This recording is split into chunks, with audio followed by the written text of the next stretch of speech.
community na ba yan? Take down. Sabi ko meron kasi itong binibenta.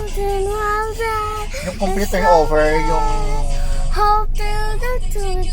Metro something. Down. Parang pills to na yung binibenta eh.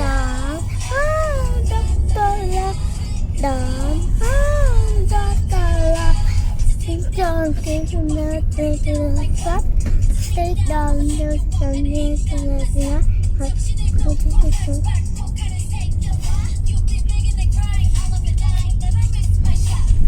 Jesus so rich, not the and how to take down. Saka nga yung mga pre-selling na ganyan, yung mga ano siya, ano ba, hindi ka na-approve ng pag-ibig, hindi ka na-approve ng bank financing, in-house ka pwede.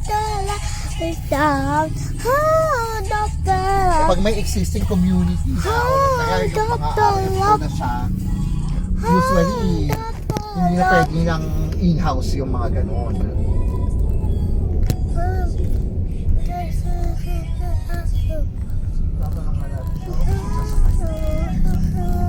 Tatanong natin, o paano ba to? Ganito. Kasi pag hindi ka na pag-approve ng pag-ibig at bank, doon pumapasok si in-house financing. Hindi nila ino-offer yun usually.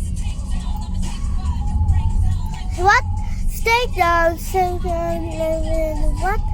Bawa tayo, ganyan, bibili ka.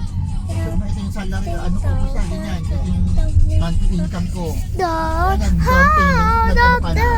Nag-reservation pa lang ng, let's say, 20,000. Tapos nagkano ka na ng down payment. Mag-start ka na, pag first payment ka na or second payment ka na.